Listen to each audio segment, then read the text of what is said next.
اور انہوں نے شیر افضل صاحب نے کہا کہ ایک ڈپٹی کمشنر کو جو ڈی سی کو جو ہٹایا گیا وہ آرڈر جو ہے آپ کے سامنے، انہوں نے بابر ستار، جسٹس بابر ستار جو کہ بڑے دبنگ جج ہے اسلام آباد ہائی کورٹ کے، انہوں نے آپ کو پتہ ہے کہ ایک جو شہریار افریدی کے کیس میں جو ڈپٹی کمشنر اور ان کے خلاف جو آرڈر جاری کیا تھا اور کہ وہ 3 MPO والا، تو اس طرح شیر افضل صاحب نے کہا کہ وہ آرڈر آپ کے سامنے ہے، تو لہٰذا قلم کی طاقت بہت زیادہ ہے۔ تو اب یہ سماعت جو ہے ملتوی کی گئی ہے 29 مارچ تک، کیونکہ اب ان کو اسلام آباد ہائی کورٹ نے کہا ہے کہ آپ ایڈوکیٹ جنرل اسلام آباد کو کہا ہے کہ باقاعدہ حکومت سے آپ جو ہے وہ انسٹرکشن ہدایات لے کر آئیں کہ یہ دغلا پن، یہ پالیسی کیوں ہے۔ ایک طرف وزیر اعلیٰ کہہ رہی ہیں کہ کوٹ لکھپت جیل میں ہم لوگوں کو ملاقات کرا رہے ہیں، دوسری طرف اڈیالہ جیل میں آپ کہہ رہے ہیں کہ پابندی لگائی، یہ جیل کے خلاف ہے، اور ساتھ ہی ساتھ معزز جج نے یہ بھی کہا کہ اگر 200 افسران جو ہیں وہ اکٹھے ہو جائے اور وہ ان تمام آرڈرز کو نہ مانیں جو غیر آئینی و غیر قانونی ہوتی ہیں، تو اس ملک میں جو ہے بہت بہتری آ سکتی ہے۔ تو یہ تو اسلام آباد ہائی کورٹ کے حوالے سے خبر تھی۔ اب آپ کو بتاتا چلوں کہ جو عمران خان کے ساتھ جو ڈیل کی باتیں ہو رہی ہیں کہ لوگ ان کے ساتھ جا رہے ہیں، مقتدر حلقوں کی جانب سے اور ان کے پارٹی کی جانب سے لوگ گئے ہیں تو کہ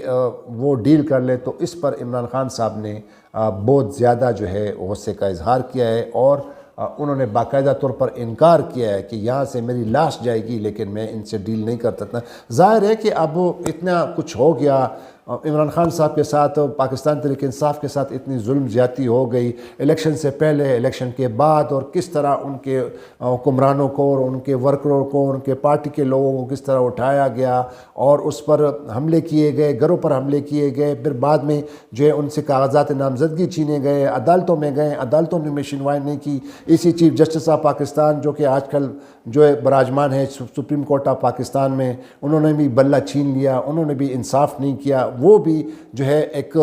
بالکل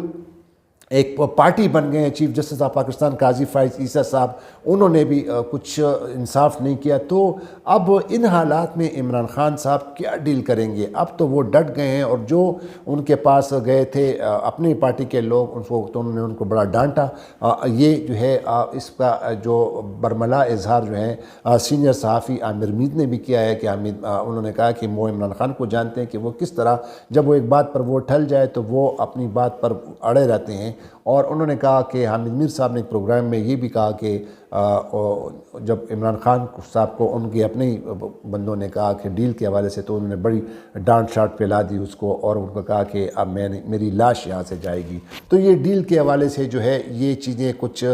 اس میں کچھ وزن نہیں ہے، اور نہ ہی اس میں وزن دکھائی دیتا ہے، کیونکہ حال ہی میں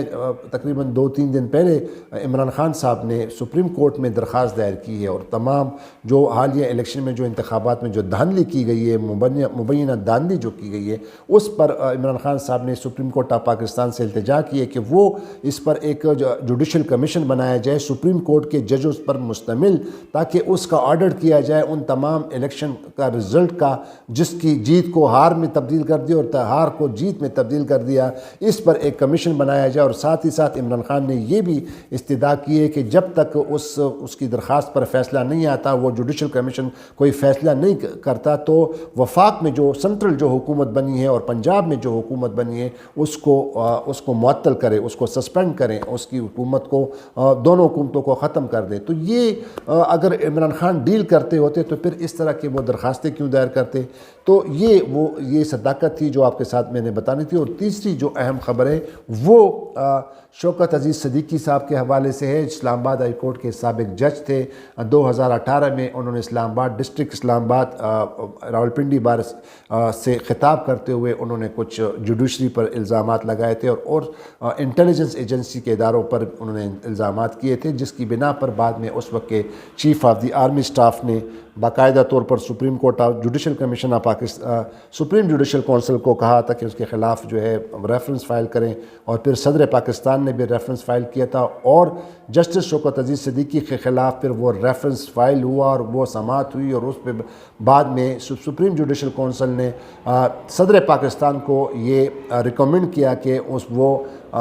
مس کنڈکٹ کے مرتکب ہوئے ہیں، لہٰذا ان کو برطرف کیا جائے، اور پھر صدر پاکستان نے 2019 میں پھر اس کو برطرف کر دیا تھا شوکت عزیز صدیقی کو بطور جج، اور پھر 2019 سے لے کر آج تک 2024 تک شوکت عزیز صدیقی صاحب عدالت سپریم کورٹ میں اپنا کیس لڑتے رہے، اور آج سپریم کورٹ آف پاکستان کے 5 رکنی لارجر بینچ جس کو ہیڈ کر رہے تھے جسٹس قاضی فائزی صاحب، ساتھ ہی ججز میں ان کے ساتھ جو ججز شامل تھے جسٹس جمال خان مندوخیل، جسٹس امین الدین خان، اور جسٹس سعید حسن اثر رضوی اور جسٹس عرفان سعادت خان، یہ 5 رکنی لارجر بینچ نے آج فیصلہ سنایا، اور فیصلہ یہ قرار دیا ہے کہ جو صدر پاکستان نے جو نوٹیفیکیشن جاری کیا تھا اور سپریم جوڈیشل کونسل نے جو سفارش کی تھی کہ ان کو اپنے عہدے سے برطرف کیا جائے، اور ان کو جب برطرف کیا گیا تو اس کی برطرفی کو آج سپریم کورٹ آف پاکستان نے اس کو غیر آئینی اور غیر قانونی قرار دیا گیا ہے، اور یہ بھی قرار دیا گیا کہ چونکہ جسٹس شوکت صدیقی صاحب وہ تو اب چونکہ ان تمام عرصے میں چونکہ ریٹائر ہو گئے ہیں، وہ اپنے عہدے پر فائز نہیں ہو سکتے، تو لہٰذا ان کو بحال نہیں کیا جا سکتا، لیکن شوکت عزیز صدیقی صاحب کو یہ فائدہ ہوا کہ تقریباً اس کا جو ہے وہ پینشن تمام مراد جو ہیں اب وہ اس کے جو ہیں حقدار ہوں گے، وہ انٹائٹل ہوں گے، وہ تمام چیزیں جو ہیں وہ ان کو ملے گی۔ اور آج جو ججمنٹ جو ہے وہ بڑی ڈیٹیل سی ہے ناظرین، وہ بعد میں اس پہ میں آپ کو ڈیٹیل ویڈیو کروں گا، لیکن لب لباب اس کا یہ ہے کہ اور جسٹس شوکت عزیز صدیقی صاحب سابق جج اسلام آباد ہائی کورٹس، ان کو چونکہ ہمارے بڑے اچھے دوست بھی ہیں، میں نے ان کو مبارکباد بھی دی، ان سے رابطہ کیا، اور اس وقت وہ اپنے گاؤں میں ہیں، اور وہ بھی اس پروگرام میں میرے ساتھ پروگرام میں آئیں گے باقاعدہ طور پر، چونکہ وہ تھوڑے بزی ہیں اور ان کے گاؤں میں تھوڑا انٹرنیٹ کا پرابلم ہے، تو لہٰذا ان سے جو ہے پروگرام نہیں کیا جا سکتا۔ تو میرا یہ خیال ہے کہ